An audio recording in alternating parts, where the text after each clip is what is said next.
Ari ambuye naira naine. Naine. Naira naine tapu mulire kuno. Mwana we tapu mulire kuno. Iwe yo tamira muru mwana we. Mwana iwe.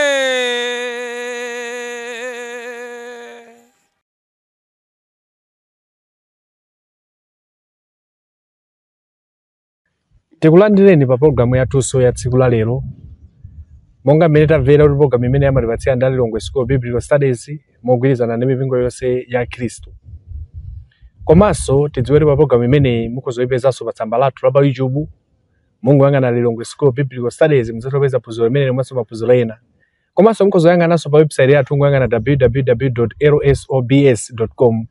Muzatopanga download application yathu pamenepo kamene mudzapeza phunziro ili komanso maphunziro ena osiyanasiyana amene angapitirizebwe kuthandizaniso ninu moyo wanu wauzimu. Pa programu ya lero muli ndine m'bale wanu Vinjero Gondwe kuchokera ku mpingo wa Khristu ku area 36 komanso monga mwa nthawi zonse ndiso ndi m'bale wanga pano. Ine ndine Namani Kamalunje ndine mmodzi mwa alaliki mu mpingo wa Khristu timakhala ku Mirundu ku Lilongwe mudzi mwa Sanduliza. Tikuyamikireni m'bale wathu Kamalunje makamaka kuti tiliso limodzi pa tsiku la lero. Zikomo kwambiri. Kuti makamaka titopitirizabe kusanthula kuona buku lopatulika pa zinthu zina zimene zizofunikira ndithu pa moyo wathu wauzimu. Dziko lathu lino la Malawi ndi dziko limodzi limene limaoneka kuti linodalitsika kwambiri. Chifukwa mukati muone muli anthu amene amafunitsitsa kupembedza Mulungu. Kuti mupite mwina m'masukulu mukapeza kuti pafupifupi kilasi iliyonse pali anthu akupembedza. Koma akupembedza mwa mtundu wina, mwa mtundu wina zimene zimakuonetsa ndithu kuti anthu ali ndi chidwi chofuna kuphunzira mawu a Mulungu kapena kupembedza Mulungu. Kapena timadziwa ndithu kuti Mulungu alipo. Chimene chili chosiyana ndi mayiko ena ifa mayiko ena zimenezo alibe nazo ntchito kwenikweni. So tinaona kuti tsiku la lero kuti makamaka tithe kukambira naponso pa phunziro loyang'anako mbali imeneyo. Makamaka pa phunziro lokhudza mipingo imene ilipo kuti kodi mpingo uliwonse wabwino malingana ndi mawu a Mulungu kapena mpingo uliwonse ukuzomutengera munthu chipulumutso. Chifukwa tikamaona kuti zipembedzo zonse zilupeza ndithu anthu akupembedza ncholinga kuti aganizira za moyo wina rere. Ndiye koma nofunso nkumati kuti mipingo yonse ikozokhala kuti ikatomutengeradi munthu ku moyo winawo umene akuganizirawo. Ndi chifukwa chake kuti tsiku la lero tikambira ndi pa mutu umenewo. Kuti kodi mipingo yonse imene tikuionayi ili ndi kuthekera kotha kumuthandizira munthu akapulumuke. Sinodziwa kuti Baibulo limafotokoza chani makamaka tukamba za anthu amene tili ndi chidwi chofuna kupembedza Mulungu koma zikotheka kumene tumupembedza molakwika. Baibulo limafotokoza chani pa nkhani imeneyi? Zikomo kwambiri. Mwina poyamba ndithokoze chifukwa chobweretsanso phunziro limeneli. Tikatengera kuti ngati pa dziko lapansi pali mavuto ena okhudzana ndi zakupembedza. Nkhani yayikulu yagona pamenepa ndithu. Zoona zake. Funso lanu mafunsa kuti kodi mipingo yonse imene ilipo mu dziko lapansi tingati ndi yabwino? Tikatengera maganizo anthu ambiri pa dziko lapansi, potengera maganizo mpingo uliwonse ndi wabwino.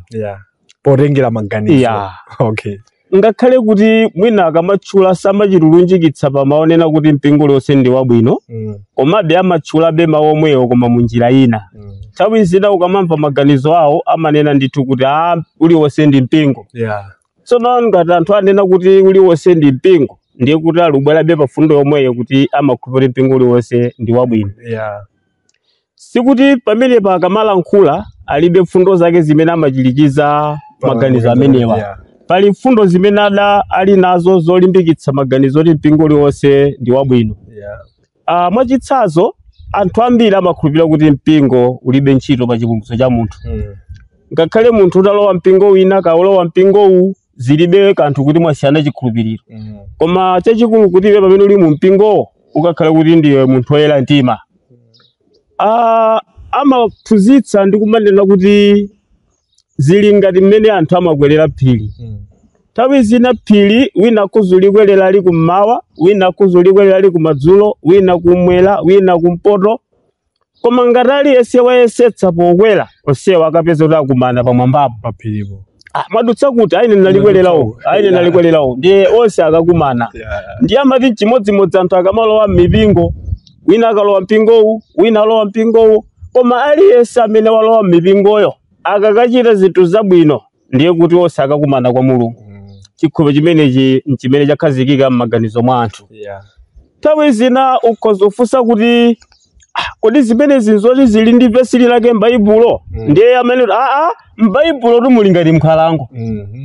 Mumadziwa inu anthu akamalowa m'nkhalango amapezeka kuti wina analowa m'nkhalango atuka m'mipini, wina analowa m'nkhalango abwera m'mankhwala, wina analowa m'nkhalango abwera m'mbowa, wina nkhuni onsewo ochoka m'nkhalango. Ndiye chimodzimodzi mpingo wina uliwonse ukamalowa m'Baibulo umakapezeka ti mavesi lake, mpingo winanso uli mavesi yake, zimakhala choncho. Ndiye mukamanena kuti za Baibulo, m'Baibulo muli ngati m'nkhalango. Zonsezi zolimbikitsa maganizo oti mpingo uliwonse ndi wabwino kapena kuti uliwonse ndi mpingo. Choncho mukafunsa kuti kodi pa mipingo yonse imene ilipoyi kodi tingati ndi yabwino tikatengera maganizo anthu pa dziko lapansi tere mpingo uliwonse wabwino. Ndithudi. Nkhani yakula thingi imene tinomvetsa choti tikatengera maganizo mpingo uliwonse umakhala wachanene wabwino ndithu wabwino ndithu. Koma mwina munayamba mwakhalapo nthawi kufufuza nkupeza kuti kodi chimene anthu chimapangitsa kuti ine ndilowere uku osati uku kapena zifukwa zimene anthu amagwiritsa ntchito pofuna kusankha mpingo.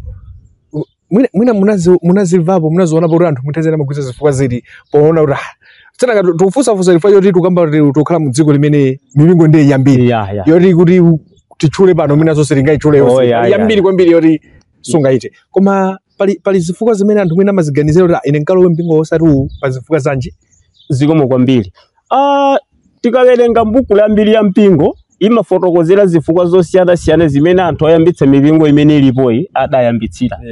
Pali ena amene anayambitsa mpingo wina poyamba adali mu mpingo wina, koma ali mu mpingo winawo adadzapezeka kuti atsutsa kuti muno ziphunzitso zimene tili nazo muno sizodalirika. Ndi anthu aja anachoka mu chipembedzo chimenecho nkukambitsa chipembedzo china amakhulupirira kuti chino chimene akakhazika ziphunzitso zodalirika zosiyana kumene achoka. Komanso pali munthu wina amene adali mu mpingo wina tsono atakwatira akazi awiri kudapezeka kuti mu mpingo umene adalimo uja udamuweruza kuti pa mulingo umene Mulungu anayika pa nkhani ya banja ndi mwamuna mmodzi mkazi mmodzi. Ndiye ngati wakwatira akazi awiri ndiye kuti walakwa. Ndiye pomupempha kuti alape posiya mkazi wina uchi munthu uja adakana adatuluka mu chipembedzo chimenecho nukayambitsa chipembedzo china. Ndiye kuti munthu akayambitsa chipembedzo china ali ndi mitala. Ndiye pa dziko lapansi pano pali anthu ena amene ali mu mpingo umenewo chifukwa adachita mitala. Adayesetsa kufuna mpingo wina adauza kuti ayi ngati mupezeke muno muchotse mkazi winayo. Adayesetsa kupitanso mpingo wina chimodzimodzi ayi ngati mupezeke muno ndiye mchotsa mkazi wina. Ndiye m'malo mwake munthu anangoona kuti ine ndikufuna ndizipembedza maso ndikhale na akazanga ndiye kuti anakasankha mpingo uja chifukwa cha zonyansa zimadatani adapanga. Pali gulu lina la anthu limene lili m'mipingo chisankho chosankha mpingo sichinali m'manja mwawo, koma makolo wawo kale ndamene adapeza zifukwa zosankhira mpingo. Ndiye popeza ana abadwa mwa makolo amene ndi amalondola kuti makolo atolowera kuti ndiye wakhazikika mu zipembedzo zimenezo potsatira makolo. Ngakhale Baibulo litauza mpingo wina koma iwo amanena kuti sitingatuchoka chifukwa makolo athu afera muti moti ena ali m'mipingo chifukwa cha makolo wawo. Komanso pala anthu ena amene ali mu mpingo chifukwa choti analondola wamuna kapenanso analondola mkazi. Komanso pala anthu ena amene analowa mu mpingo chifukwa chofuna kwa udindo anaona kuti mpingo udindo silikaupeza koma tikapita uwo sukhalitsa uchedwa kuti ndi bishop. Ndiye anthu alowa pa zifukwa zosiyana-siyana kuphatikizira wena amakhulupirira kuti adalowa mu mpingo chifukwa kuti mpingo umene muli zosangalatsa zina monga kuvina kumaomba m'manja. Ena amene kungotsatira gulu kumene kuti mpingo muli gulu ine nkakhala so mmenemo. Izi ndi zina mwa zifukwa zimene anthu apezekera m'mipingoyo. Ndithudi pamene makamba pa zina mwa zifukwa komanso pamene matithandiza kuona kuti kodi mpingo nolosedi ndi wabwino. Nthawi zinaso timapeza soti anthu ena amalowa mu mpingo chifukwa chonena kuti pa zifukwa zambiri zimene mafotokozazo komanso ena ife kuti mwina mpingo umene wafupikira. Aone kuti pamene ndimakhala pano mpingo umene uli pafupi ndi umenewu basi ndizipemphera kuti umenewu ndizipemphera umenewu. Komanso ena monga amene mafotokozera mu chifukwa cha makolo kuti basi makolo anga anafera amene mweneso basi singachoke pamenepo kazika kutimo kazika amenemo. Ndiye pamene so nthawi zina ndimaganiza kunena kuti pamene munthu anena kuti mpingo lonse wabwino koma ano pamapero pake akusankha kuti ine lowere uku pa zifukwa izi. Ndipake nthawi zina umamfunsa munthu noti mukanena kuti mpingo lonse wabwino kodi mungachoke wanu upita umu akauza ayi uwo kasizingatheka ine wanga nduno tsono manje monero lonse wabwino ngati mukanachoka umu upita umu. So zimaonetsa kuti zimene anthu timayankha ndi zimene timachita zimasemphana. Chifukwa kuti zimene timayankha timachita zomwezo bwezi pasali vuto kuti kati chokaniro akamalonje mupita ukuzopita falo ono lonse ngora ngofanana. So tikuona ndi tuli pamakhaso zifukwa zina zimene anthu amasankhira mpingo kuti ine ndilowere uku. Komabe izo ndi zifukwa za anthu. Chimene tinakuita nena programu yathu ndifuna kuti tithandize kuti Bible limafotokoza kuti chani. Kodi Mulungu ndi mmene anthu amaziganiziramo. Mulungu amaona ndithu kapena amavomekeza mpingo lonse kuti basi zonse zili bwino alisa zisankha kumene afuna sankhako. Kapena asankhe pa zifukwa monga zina zimene mufotokoza zija. Zikomo kwambiri. Ndiyamikire kuti mumanditsata bwino. Kuti poyamba timagawana ndimakufotokozerani zimene anthu zili maganizo mwawo. Koma tsopano mwafuna mutadziwa kuti maganizo amenewa ndi mmene so Mulungu alili. Kodi Mulungu amavomereza mipingo yonse? Zikomo kwambiri. Funso labwino. Tikatsatira buku lopatulika Baibulo mosamalitsa Mulungu samavomereza zipembedzo zonse. Ndili tili ndi zitsanzo buku lopatulika Baibulo zimene litionetse kuti Mulungu samagwirizana ndi mipingo yochuluka. Tikamaona buku ili la Matthew chapter 17 tiwerengako kuyambira verse 1 kulekeza verse yake ya 5. Ndipo atapita masiku asanu ndi limodzi Yesu anatenga Petro ndi Yakobo ndi Yohane m'bale wake napita nawo paokha pa phiri lalitali 2. Ndipo iye anasandulika pamaso pawo ndipo nkhope yake inawala monga dzuwa ndi zovala zake zinakhala zoyera mbuu monga kuwala. 3. Ndipo nani Mose ndi Eliya anaonekera kwa iwo ali nkulankhula ndi iye. 4. Ndipo Petro anayankha nati kwa Yesu, Ambuye kuli bwino kuti ife tikhale pano, ngati mulola ndidzamanga pano misasa itatu. Umodzi wa inu ndi wina wa Mose ndi wina wa Eliya. Verse 5. Akali chilankhulire, onani mtambo wowala unawaphimba iwo, ndipo onani mawu ali nkunena mu mtambo. Uyu ndiye mwana wanga wokondedwa, mwa iye ndikondwera, mverani iye. Pa buku limeneli la Matthew chapter 17 layamba ndi maonena kuti atapita masiku asanu ndi limodzi ndiye tikamba za masiku 6. Funso linganene kuti kuchokera pati. Yesu pa Matthew chapter 16 verse yake ya 18 analonjeza zoti ndidzakhazika mpingo wanga pa thanthwe ili. Kuchokera pa tsiku limene Yesu analonjeza zokhazika mpingo wake, pangopita masiku asanu ndi limodzi atalankhula mamene wa Yesu, adatenga Petro, Yakobo ndi Yohane nukwera nawo pa phiri lalitali. Atafika pa phiri limeneli kudadzapezeka kuti mwadzidzidzi kudawala kwambiri. Ulemerero wa Mulungu udatsikira phiri limeneli. Tsono chodabwitsa chimene Petro adaona kuti Mose amene anamwalira kale komanso Eliya wakale waonekera ali pamodzi ndi nani? Ndi Yesu. Ndiye Petro adati, Ambuye kuli bwino ngati mulola tikhala pano timanga pano misasa itatu. Msasa woyamba timanga wa inu Ambuye Yesu, wachiwiri wa Mose, wachitatu wa Eliya. Koma Baibulo ananena kuti akali chilankhulire mtambo unadza nuwaphimba iwo, ndipo mawu anachokera kwa Mulungu kunena kuti uyu ndiye mwana wanga wokondedwa, mwa iye ndikondwera, mverani iye. Pamene Petro, Yakobo ndi Yohane anatsitsimuka, adaona paja pali Yesu yekha, Mose ndi Eliya palibe. Zutiphunzitsa chani pamenepa? Ndiye kuti Petro amapempha kuti ngati nkotheka pa dziko lapansi pakhaleko mipingo itatu. Mpingo woyamba ukhala wa Yesu monga adawulonjezera pa Matthew chapter 16. Ndiye kuti wachiwiri ukhala wa Mose, wachitatu wa Eliya. Koma adakana ndi Mulungu wakumwamba. Akuti mpingo ukhale umodzi, komanso umodzi wake ukhale wa Yesu. Munthu wake ndine monga Yesu ananena. Ndipo zitsimikiza fundo imeneyi kuti zimene sanali kunena ndi zolondola. Tikawerenga pa buku la Matthew chapter 15. Pa Matthew chapter 15 mu verse yake ya 13. Matthew 15 verse 13 pali maotere. Koma iye anayankha nati, mmera wonse umene Atate wanga wakumwamba sanaudzala udzazulidwa. 14. kawalekeni iwo ali atsogoleri akhungu, ndipo ngati wakhungu amtsogolera wakhungu, onse awiri adzagwa mbuna. Maonena kuti mmela onse umene Atate wanga wakumwamba sanawudzala udzazulidwa. Pamenepa mafunsiyanitsa ngati mmene timachita ife ngati alimi, tikapita kumunda kuja timatenga chimanga timadzala m'munda timabwerera kumudzi. Pakapita sabata imodzi tikaona ngati chimanga chidamera, timapeza kuti chimanga chidamera komanso mwamera zinthu zina zimene sindatani iya. Ndiye Yesu akumbukira kuti pa dziko lapansi pano wakhazikapo mpingo umodzi umene Atate wake wakumwamba adamtuma. Koma podzabwera adzabwera mdziko lapansi muli mipingo imene sanatani iyeyo. Ndiye Yesu anena kuti monga momwe timachitira ife alimi tikapita kumunda timakapala china chilichonse chimene chidamera chokha timasiyako chimene fedata tinadzala. Ndiye Yesu akutsimikiza kuti mipingo yonse imene akhazika mdziko lapansi imene Mulungu sanakhazike imene adzawononga. Ichi ndi chimodzi mwa chitsanzo chosonyeza kuti Mulungu savomereza mipingo yonse. Tikabwera pa Efeso chapter 4, pa Efeso chapter 4 mu verse yake ya 4 pali uthenga umene tifuna tiuone kuti Baibulo limati bwanji pa nkhani yokhudza mpingo. Efeso chapter 4 verse yake ya 4 akuti pali thupi limodzi ndi mzimu umodzi monga sanakuyitanani mchiyembekezo chimodzi cha mayitanidwe anu. Maonena kuti pali thupi limodzi pamene pa kamakamba za thupi akukamba za mpingo. Ndipo umbonotsimikiza kuti akukamba za mpingo pa verse ya 11.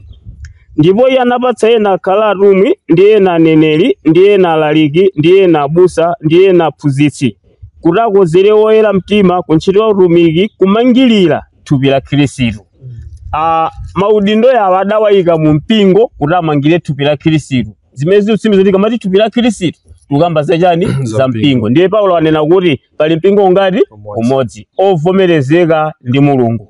Choncho tikatsakula buku lathu lopatulika Baibulo timapeza mpingo umodzi ovomerezeka ndi Mulungu. Koma tikatseka Baibulo kuti ambuyenda mu dziko kumaganiza wanthu kumapezeka mipingo yambiri. Nambalaso mwina silingatutchula yayi. Choncho mukafunsa kuti kodi Mulungu amavomereza mipingo yonse, tikatengera buku lathu lopatulika Baibulo yankho ndi ayi. Ndiye kuti Mulungu achita monga muja ndithu anachita sombaja wa Nowa paja adapulumutsa anthu kudzera mchombo chingati chimodzi. Ana Israeli sadapangana nawo pangano pa Deuteronomy chapter 12 adawuza kuti malo ena akhala ngati amodzi. Yesu sadabwera wakhazika mpingo umodzi ndithudi. Ngakhale Baibulo likufotokoza choncho koma nthawi zinabe mwina munthu amakhala ndi chidwi zono lizoona zimene anenazi kuti mpingo ndi umodzi ndipo Baibulo likunena ndi ungati ndi umodzi. Koma nthawi zina munthu amakhala ndi funso lonena kuti tsono njira imene ungagwiritse ntchito kuti upezere umodziwu ungagwiritse ntchito njira yotani, mulingo wake wotani. Ili funso ili kubwera ifo tikukumbukira mbuyo mumene mafotokoza pozolana mafotokoza kunena kuti ndayi zina anthu limasankha mpingo ifo choti mina makolo athana lumeneko awachani pa zifukwa zosiyanasiyana. Koma tikaona ku Baibulo njira yabwino imene munthu angagwiritse ntchito nditi pofuna kupezerano mpingo umodzi woonawo. Zikomo kwambiri. Titsimikize pano kuti mpingo sukhala woona chifukwa kuti muli makolo wako choyamba. Nthawi zina mukhoza kukhala makolo wako uli woona, nthawi zina mukhoza kukhala makolo wako uli oti si woona. Ndifuna kutanthauza kuti munthu asagwiritse ntchito kuti poti muno muli makolo wanga ndeli mpingo mmene ndi wotani ayi njira imene asagwiritse ntchito muli gulu.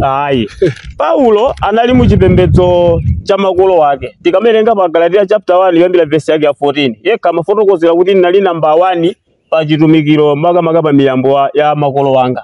Koma tsono padakondweretsa Mulungu kuti Mulungu anatumiza mwana wake Yesu, ndipo atabwera Yesu Paulo sanazengereze adachoka mu chipembedzo cha makolo kumutsatira Yesu. Tsono mpingo sukhala woona chifukwa kuti muli makolo wako. Komanso anthu akudziwe kuti mpingo sukhala woona chifukwa chakuti muli gulu.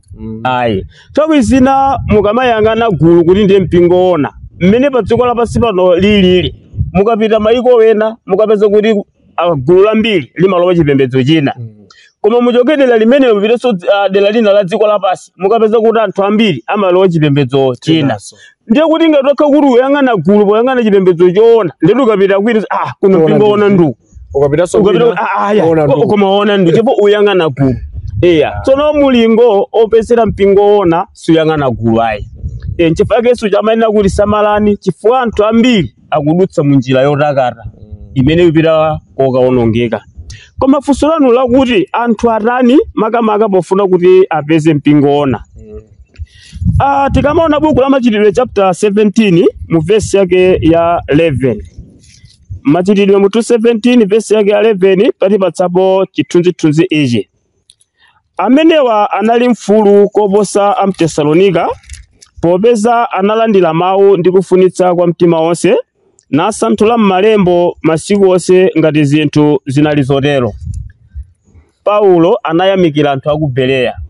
Anthu a ku Bereya anasankha njira yabwino kuti mtumiki amene akuti ndine wa Mulungu akapita mdera la kwawo akamalalikira mawu a Mulungu, chimene chimathandiza kudziwa kuti izi ndi zoona kapena izi si zoona, amabwererabe ku mawu a Mulungu kasanthula. Nzosiyana ndi Atesalonika amene ukangowaphunzitsa zinthu zimene sanagwirizane nazo amankhumudwa nthawi yomweyo. Basi zimene zisizoona. Ndiye Paulo amati zimene anasankha anthu a ku Bereyazi ndi zolondola. Sangatikhulupirire mneneri onama, sangakane mneneri oona. Ndiye kuti njira yodalirika yopezera mpingo oona ndi kufunsa kuti kodi buku lopatulika Baibulo pa nkhani ya mpingo imali bwanji. N'chifukwa chake tikaona pa 2 Timotheo chapter 1, 2 Timotheo chapter 1 mu verse yake ya 13. Verse yake ya 13. Pa verse ya 13 2 Timotheo chapter 1. Pa 13 akuti gwira chitsanzo cha mawu a moyo amene udawamva kwa ine mwachikhulupiriro ndi chikondi chili mwa Khristu Yesu. Aunena kuti tione kuti kodi mpingo umenewu uli mwachitsanzo cha m'malembo. Kodi mpingo umenewu uli m'malembo? Ngati mpingo umenewu m'malembo mulibe, ndiye kuti mpingo umenewu suyenera kulowa. Monga momwe timachitira nthawi zonse kuti tikafuna kupeza chinthu choonadi. Kodi banja lovomerezeka ndi Mulungu Baibulo limati chani? Kodi ubatizo Baibulo limati chani? Kodi nanga pa nkhani ya zakudya Baibulo limati chani? Ndiye kuti zonsezi sitingafunse Baibulo tikafika pa mpingo nkuti usankhira maganizo ako. Koma ufunsenso Baibulo lomwe lija limati bwanji. Ndiye anthu akatsatira zimene Baibulo limanena, ndiye kuti apeza mpingo olondola. Nthawi zina zimachitika ndithu kuti anthu ali muchipembedzo chimene si m'Baibulo mulibe. Ndiye ukafunsa kuti paja mpingo uno uli pa verse lanji? Ndiye molomo yankha kuti m'Baibulo mulibe, ndipo iluza mpingo tazisiyani zimenezo. Muchijwa nazo zimenezo. Molomo opereka yankho loti mpingo wathu m'Baibulo mulibe. Koma anthu amene ali mu mpingo oona amanena ndithu kuti za mpingo umene tinawo werengani Mateyu chapter 16 verse ya 18. Yesu akuti chani? Patha ndidzakazika mpingo wanga. Akakhala wosamvetsetsa munthu amati tsono ngapa Yesu adanguti ndidzakazika mpingo wanga, kodi pamene padali mpingo wa Yesu? Lero umamuunikira bwino kuti malomoti maoti wanga ni mlowa malo kwa dzina. Ndiye ngati amalankhula ndi Yesu kapena amalankhula ndi Khristu, mpingo utakazikitsidwa tingati ni mpingo wa ndani? Tingati waka malo. Pa amalankhula ndi Yesu. Ndiye chifukwa chake njira yopezera mpingo ona pafunika anthu awerenge buku lopatulika Baibulo. Ndithudi pamene makamba zimene zimunandikumbutsanso chinthu china nthani yake ndikakamba ndi munthu wina zokhudza ubatizo. So iye amakhulupirira ubatizo umene angafotokoza kuti anabatizidwa ali wang'ono.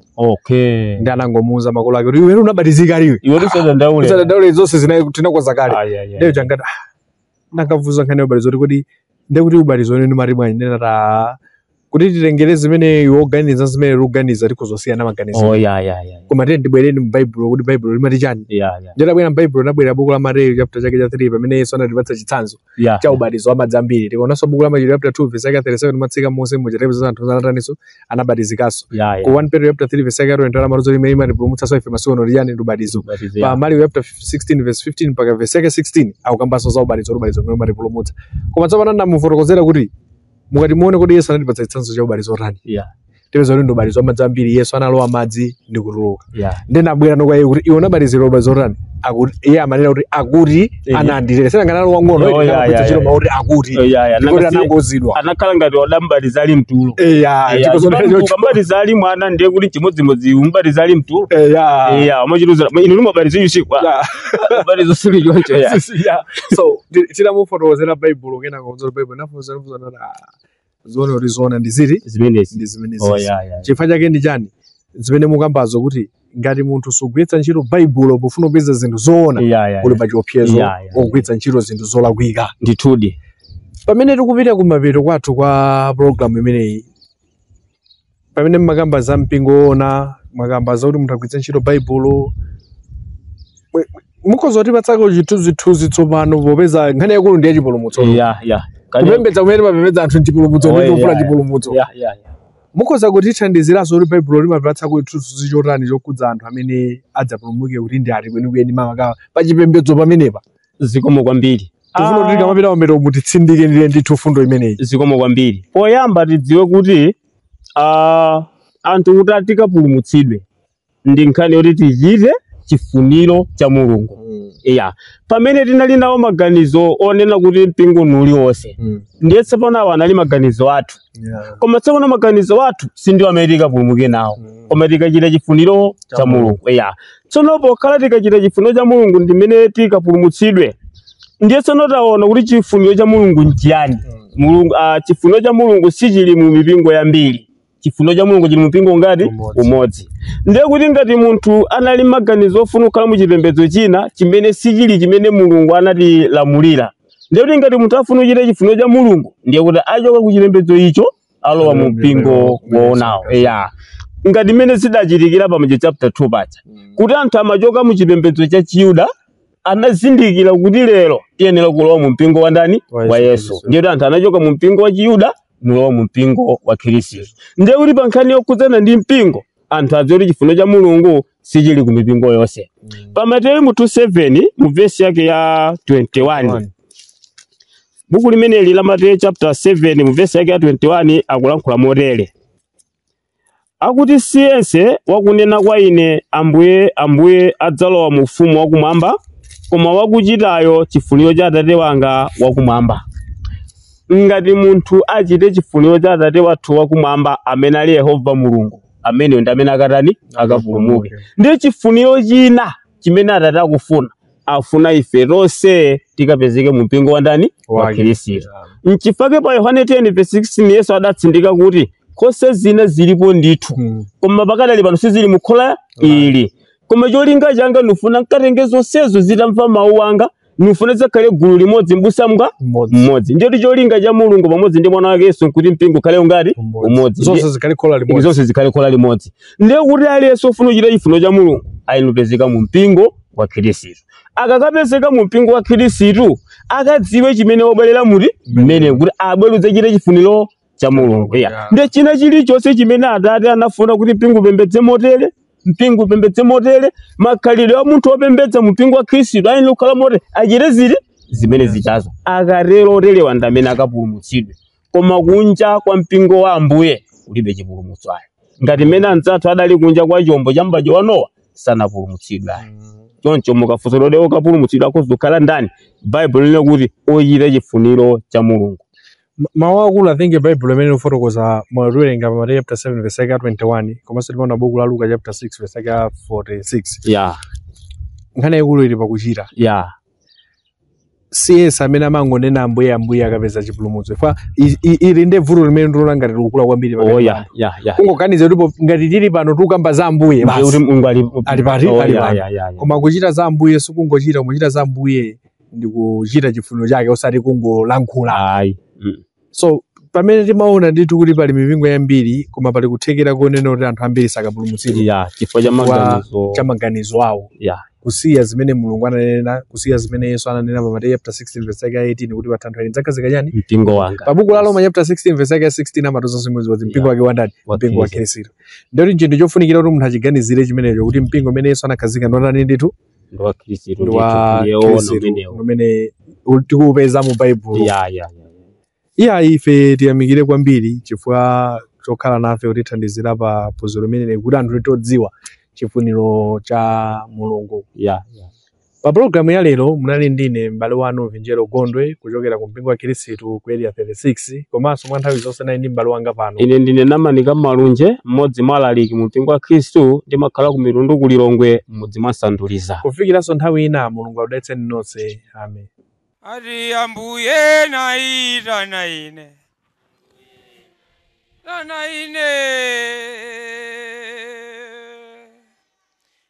bwira na ine dzapumulire kuno mwanawe dzapumulire kuno iweyo tsamira mutu mwanawe